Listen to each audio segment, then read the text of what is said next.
გამარჯობათ მეგობრებო, ყველას მოკითხვა. დავიწყოთ, გავაგრძელოთ ჩვენი რუბრიკა ფული. ეხლა გადაღებული მაქვს, სანამ ამ ვიდეოს დავდებთ, მაგამდე ჩვენ კიდევ გვექნება რამდენიმე რუბრიკა, სანამ ამერიკამდე მოხვდებით. და ვინაიდან ეხლა მე აქ ვიმყოფები და ვისაგებებ ამ მომენტში ჩავწერ ამ პერიოდს, ამ ჩვენი ამერიკაში ყოფნის. გახსოვთ თქვენ როგორ იყო? ესე იგი, ვიტრიალი 1000 რაღაცას მივედე თბილისში. მივედი იმ დასკვნამდე, რომ თბილისში მუშაობით და წვალებით იმ კაპიტალს ვერ ვაგროვებდი, რომ ჩემი საკუთარი დამოუკიდებელი ბიზნესი გამეკეთებინა. ხო, ბიჭებმა მითხრეს, რომ მაშინ მოდაში იყო 98-97 წლებში ამერიკაში წამოსვლა.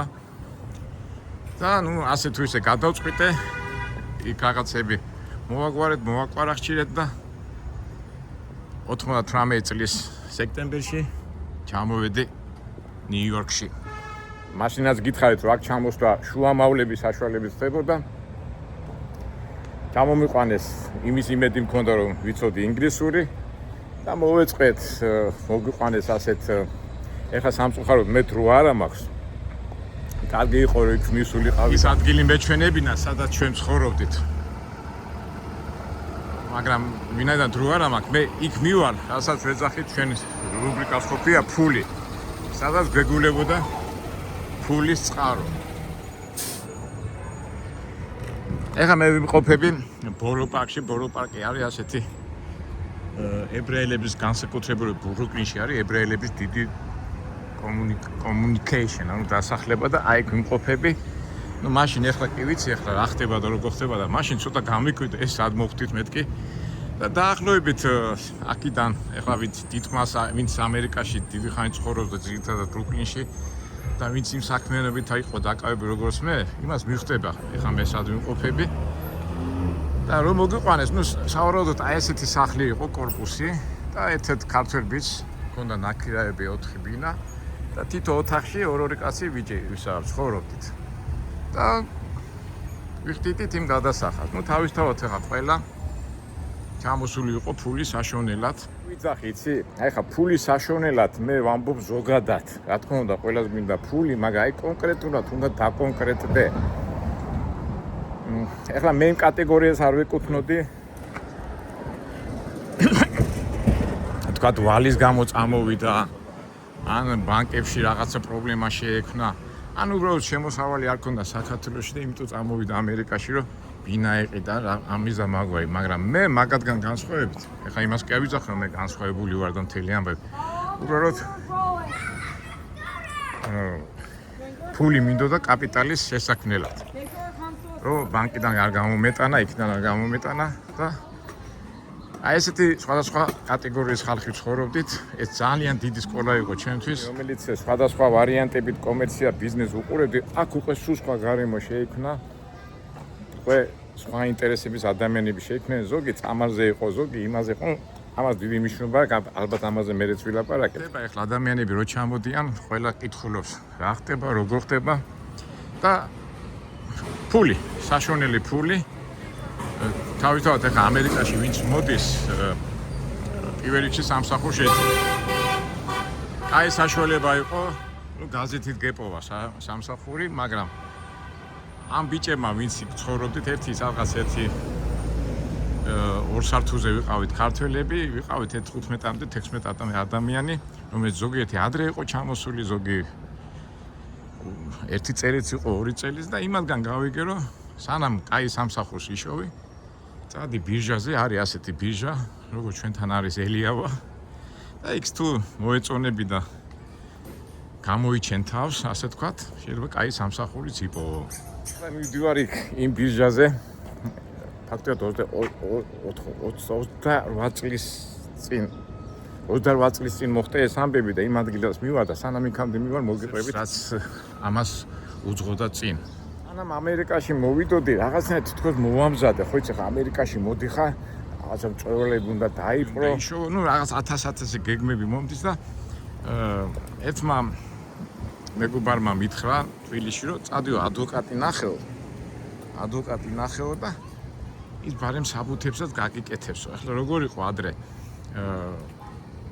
მე წინა იმაში ხომ მოგიყევით, ესე იგი ამერიკაში მოდიოდნენ როგორც სტუმარი, ანუ ვიზა, სასტუმრო ვიზით და მე მოდიოდნენ 3 თვით იძლეოდნენ ამ ვიზას და მე იმ 3 თვეს არ ღვევდნენ და რჩებოდნენ და ხდებოდნენ ის არალეგალები რა. და არალეგალი რო არ გამხდარიყავი, მაინც ხო იცით, მოდი ადვოკატ შევაწუხებ მეთქი და გამოვიყენებ, რომ ლეგალურად ვიყო ამ ქვეყანაში. და ადვოკატო რომ მივედი, ასეთი რაღაცა მითხრა.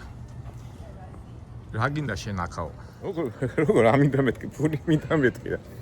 არა, ფული რო გინდა გასაგებია, მაგრამ რა გზით გინდაო? მარტო ფული შოვნა გინდა თუ? გინდა და მე აქ დარჩენაო რა.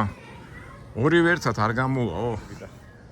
გაეცინა რა, აი გეტყობა რომ არასერიოზულად უდგებიო ამერიკას. როგორ მეთქი და აი თავიდან მეც ვერ გავიგე. რო გავიდა, მე რო უკვე მივხვდი. ისი თქმა უნდა და ამასაც მე ჩამოვაყალიბებ.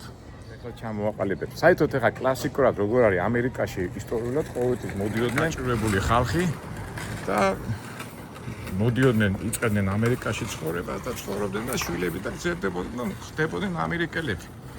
მაქსიმალურად სერიოზულად უდგებოდნენ იმ საქმეს, რომ აქ გაეგრძელებინა ცხოვრება და ასე წამოვიდა იტალიელები, ირლანდიელები, აი ხა ებრაელების უბანში ვარ ჩვენ და სულ ებრაელები და ნუ ბევრი ასეთი რაღაცა ხდებოდა.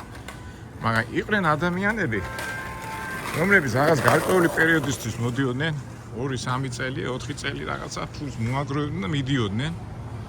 და ვინაიდან ახლა ჩვენ საბჭოთა კავშირი ახალი დანგრეული იყო, ეს გაიხსნა საზღვრები და ყველა წამოვარდა და ვინ რატომ მოდიოდა, რისთვის მოდიოდა. ნუ ზოგადად ყველა ეძახდა, რომ გვინდა ფული, მაგრამ აი ცხოვრებაზე და იმაზე არ ქონდათ ყველას ჩამოყალიბებული აზრი.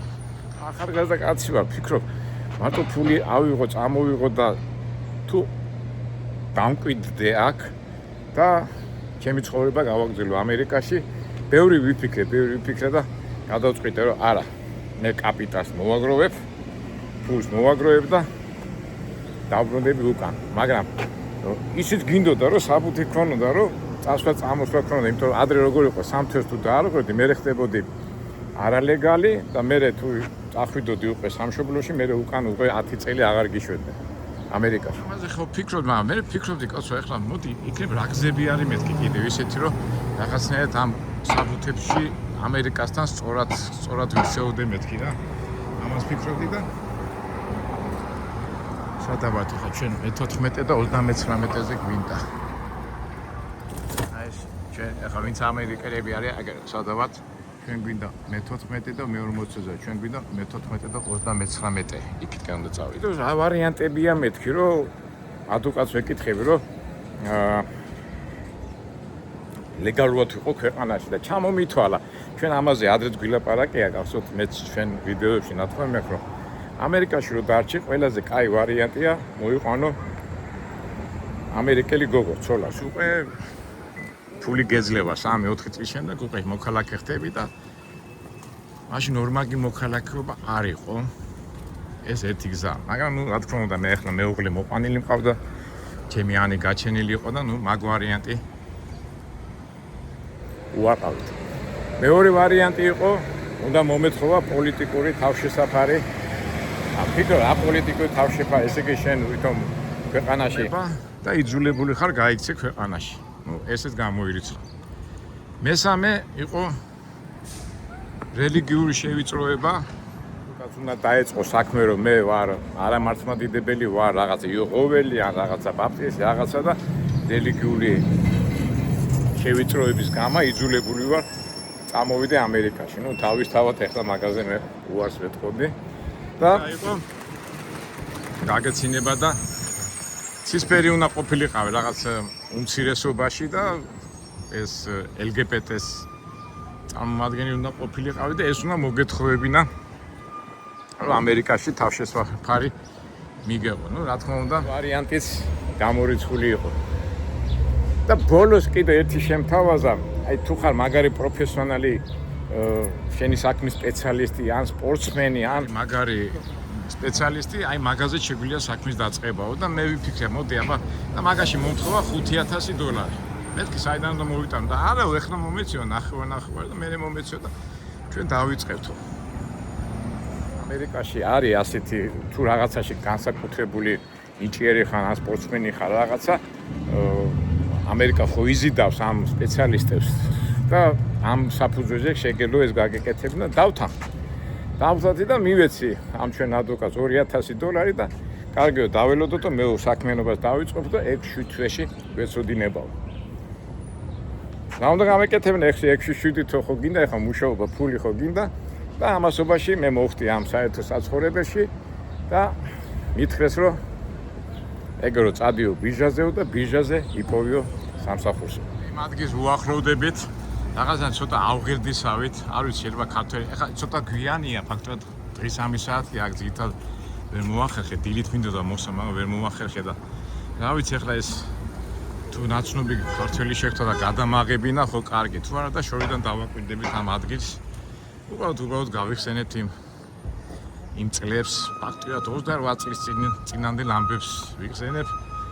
არაფერი არ შეცვლილა, აი მაინც რა არის სტაბილური ქვეყანა რო არის, როგორც 20 წლის წინ ყველაფერი იგივეა. არაფერი არ შეცვლილა, ახალი შენობები არ არის, ყველაფერი არის თავის ადგილას. მიცნობდა ეს 20 წლის ზოგიერთ თუ უყურებს ამ ვიდეოს მიხვდებიან სადა ვარ და რაღაც მოგონებებს აუხსენებ. დროს მოვედით, ეს არის 39 ქუჩისა და 14 ავენიუს გადაკვეთა. შრომით ვიჟა, მაგრამ კაციშვილი არ არის, არ დგას, თუმცა ეგრე ეგლოდება, აი ეს ახლა ვინ არის, ქართველი არა ჩანს ეს უფრო. თუმცა მივიდეთ, თუ ქართველია, დავილაპარაკეთ თუ არა და არაფერი არ შეცვლა, ხო, არა, ეს შენობა არის, აქ იყო დამგზავრული ბიურო. და ყველაფერი, აი შენობაც არ იყო ჩემ დროს, ამას ვიცენები 20 წინანდელ ამბებს. ეს არის ავადმყოფი ებრაელი ბავშვების ავადმყოფო.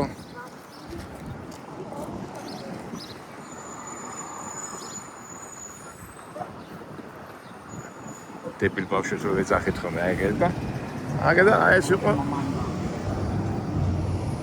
კეცა აიგე ხა ეს ორი არიან რაღაც ქართველები არ ჩანან ეგ ერთი ეს არის ელოდება სამსახურს მეორე აქ არის ქართველი არ არის ეხა იღებს შემამჩნია გაღიზიან და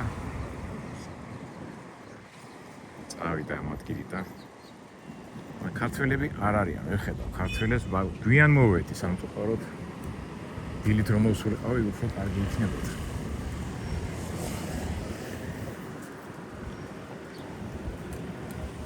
აი აქზია კაჩიშვილი არ არის ანუ გვიან არის ფაქტობრივად 4 წლის ნახევარია უკვე სამსახურში უნდა წაგიყვანოს მაგრამ ეს დამგზავრებული ბიურო აქ არის და ეს იყო ასე ვთქვათ სამუშაო მოედანი ანუ ჯურის წყარო 14 და 39-ს გადაკვეთა. ეს ბიჭი რატო ადგა, იცი, ზოგჯერ პოლიცია მოდის ხოლმე და უგზალავს ხოლმე და ეთქობა რომ დაინახა ეს ვიდეო ადგა და წავიდა და იქიდან მოარიდა ვიდეოს ჩემი თავის თავი. აი ეს იყო ჩემი პირველი, ასე ვთქვათ, ფული წყარო და მოდი ხა ისე გადავიდეთ და მე მოვყვები რატო იყო ეს ფული წყარო და როგორ შოულოდით აქ ჩვენ ფულს. აი ზიარი ცოტა და იქით გადავიდეთ. შედარებით ჩთილია და არა მგონი ახლა ვინმე ხელი შეგვიშალოს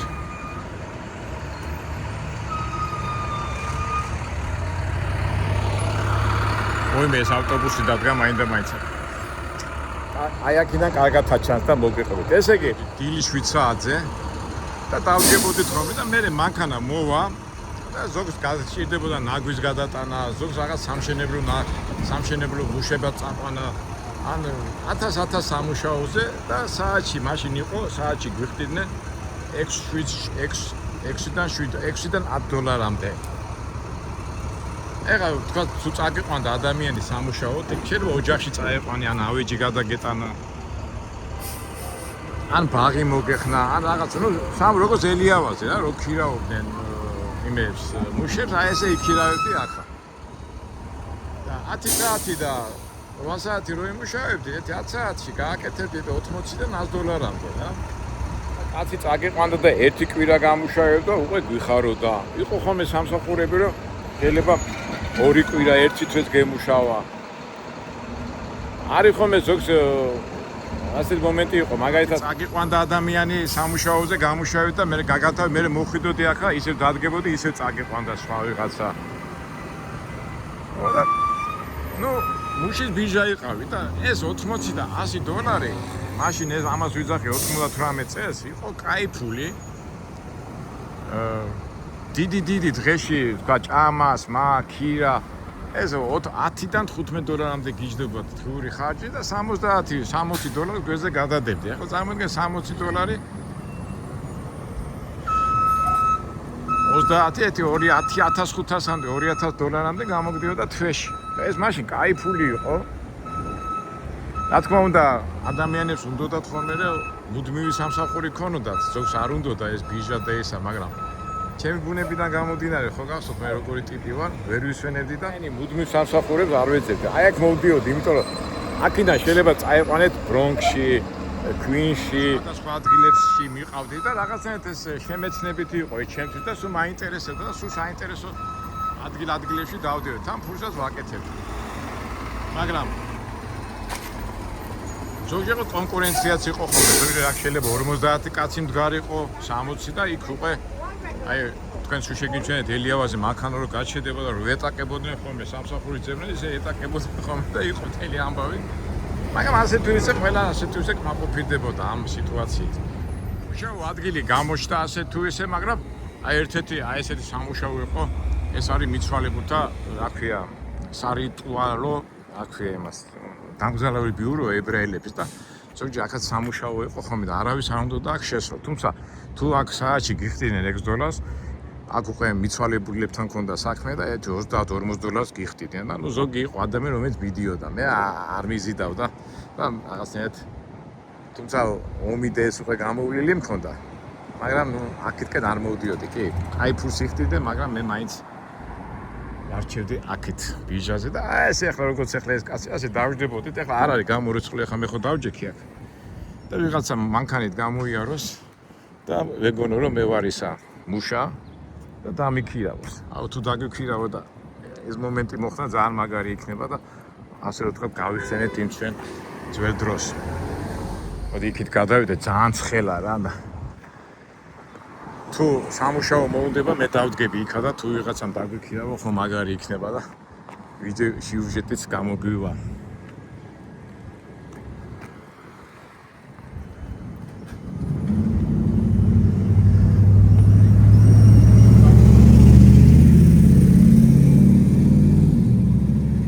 ეხა აი უყურებ ამას და რო იცი ხო იცი აი ჩვენ სევდაზე რამდენჯერ გვილაპარაკე რაღაცა სევდა მომაწყვა. ალბათ ადრე ახალგაზრდა ვიყავი, მაშინ ამდენი წლის ვიყავი 33-32 წლის ვიყავი, ახლა 60-ის ხდები უკვე და ფაქტობრივად 30 წლის წინამდე ლამბას ვიხსენებ.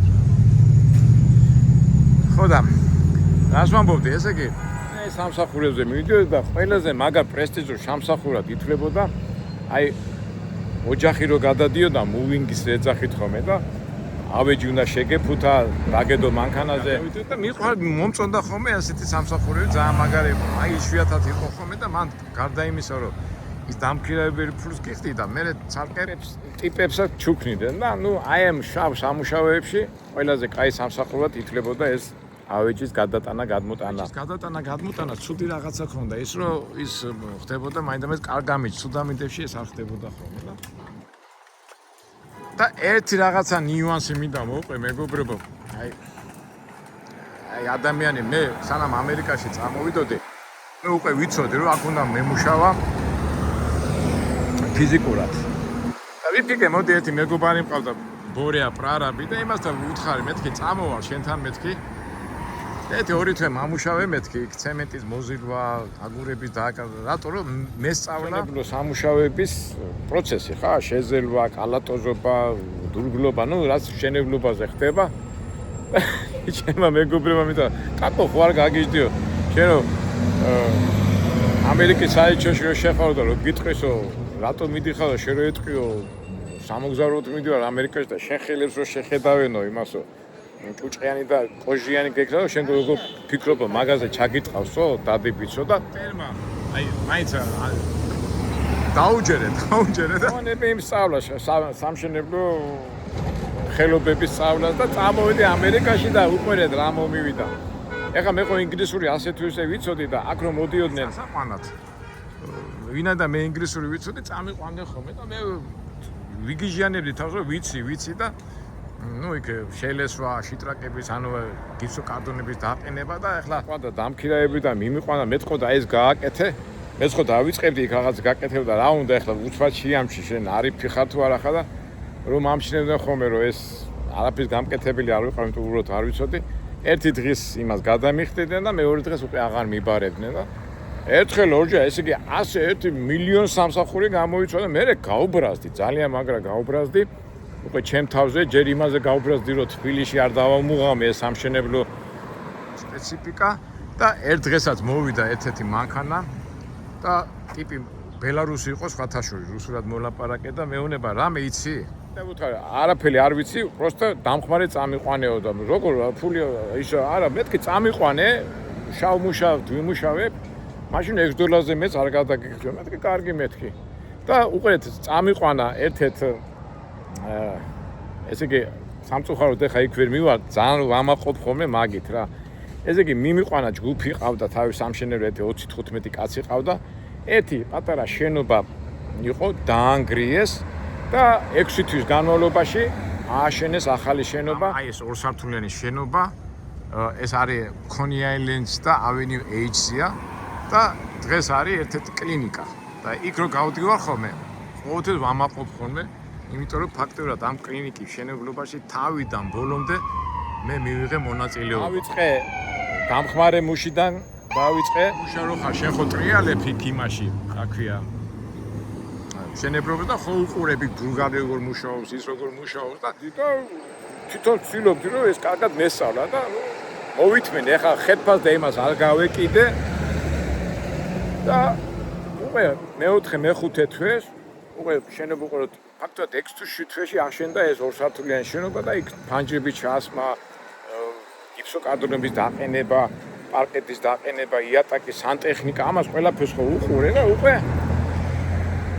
კარგად ვიგზენი თავი და დავამთავრეთ ეს შენობა ბელარუსმა გადამიხადა თავისი გადასახადი და დავჭი უმუშავარი და წამოვედი ისევ ვიზაზე დავდექი მაგრამ დავდექი როგორ მეგობრებო უკვე თავი პროფესიონალი მგონია უკვე ჯანზევა და უკვე კაცი რომ მოვიდოდა დამქირაებელი მეთქი რა შეგიძლია მეთქი ყველაფერი მაგრამ $6 არა რა $6 უნდა გადამიყო 10-11 იმიტომ მე ვარ პროფესიონალი და ძალიან თამამად მივდიოდი უკვე ამ სარემონტო სამუშაოებზე და აი ფული გამოდიოდა იმ $100, $150 არაფრის აღარ მეშინოდა იმიტომ უკვე ვიცოდი როგორ მიდიოდა სამშენებლო რემონტები სამუშაოები და ვიღაცა წამიყვანდა თქვა 2 კვირით იმ სახლს დაამთავრებდა მე ისე მოვიდოდი ისე აქედან წავიდა და მე კავშირები დამყარდა იქით აქეთ და ჩავეფალი ასე თქვა სამუშაო ფერხურში პირდაპირ გეტყვით ესე იგი 1 წლის განმავლობაში სულ სამშენებლო საქმით ვიყავი დაკავებული მაგრამ პერიოდულად მაინც ხო სამშენებლო სამუშაო მომაბეზრებელია და პერიოდულად მაინც გამოდიოდი აქ ბიჟაზე შაბათ-კვირა ზოგჯერ და ამ მუვინგზე მომწონდა ხომ იმიტომ მუვინგი ახლა სამშენებლო იმაზე რომ მიდიხარ ერთ ადგილას უნდა მიხვიდე და იქ უნდა დაიწყო მუშაობა და მუვინგზე ხან ნიუ-ჯერსი გადადიოდით ხან კენტაკში არა კონექტიკუტში ხან იქითკენ ჩილოეთი ნიუ-იორკი და უფრო მაინტერესებდა და ერთ დღესაც მოვხდი ასეთ მუვინგ კომპანიაში და იქ ჭირდებოდა ძღოლი და რა დაგიმარო და უცბად გავაკეთეთ ეს ძღოლის საბუთები ადრე ამას ყვები მე 98 წლების ამბავს იქ მაშინ მართვის მოწმობები ძალიან ადვილად კეთდებოდა უბრალოდ არც კეთდებოდა რაღაცა ხიმინას კომპიუტერზე რაღაცა გავაკეთეთ და ეს მართვის მოწმობით მე დავჯექი უკვე აი იმის და მაგვარ დიდ მანქანა ესე არის სტრეიტი კრუზავიკი და მე ტრაილერზეც მოვახერხე ესა იმ პრავით და გადავედი იმ მუვინგ კომპანიაში. ყველაფერი კარგად მიდიოდა, მაგრამ არასტაბილურობის გამო მუდმივად არ იყო სამუშაო, თქვა კვირაში თუ იყო 3-4 დღე სამუშაო, 3-4 დღე ხო ისვენებდი და იმ 3-4 დღე ტყუილად რა დამეკარგა, მოვდიოდი ისევ ამ ბიჟაზე და ამ ბიჟიდან ასე თქვა ჩემი შრომით ვაგროვებდი და მუშაობდი ფულს და კაი მოგონება მაქვს ამის შესახებ რა. აი ძალიან მაგარი იყო. მინდოდა დილით მოსულიყავ, ეხლა ზოგიერთი დღე 30 წელი გავიგე რომ ზოგიერთი აი მაგ დროს ვინც იყვნენ ქართველები და ისინი ზოგი ეხლაც აქ არის და სამწუხაროდ წეღანაც რო თქვი 4 საათია და უკვე ყველა წასული ეხლა სამსახურში არ აქ უნდა მოხვიდე დილით. აი ჩვენ მაგის დრო არა გვაქვს და აი ადგილა ჩვენ რუბრიკიდან გამომდინარე, იმიტომ გადაწყვეტი აქ მოსვლა და მეჩვენებინა ეს ადგილი. რაღაცა აი შობელივით უყურებ, აი ისე მომწონს და ისე დადებითად არის ეს ყველაფერი. ჩემს მიმართ და ასე შემდეგ. ნუ ერთი სიტყვით, ერთი წელი ჩვენ მოვხდით ამ იმაში და მე უკვე ერთი წელი ვიმუშავე მძღოლად, ტრაილერი მძღოლად და ვისაც ჩემი წიგნი აქვს წაკითხული მოგზაური დღეურები, იქ უკვე აღწერილი მაქვს იმ მოვიგზე და მანქანაზე მუშაობის პერიოდები და ფაქტობრივად მაგასაც შემდეგ ვიდეოში უკვე ცოტათი შევეხები მაგ თემას. იმისა რომ აქ ჩვენ მუშაობდით, მაშინ იმდენი ქართველობა არ იყო და ყველა ერთმანეთს ვიცნობდით.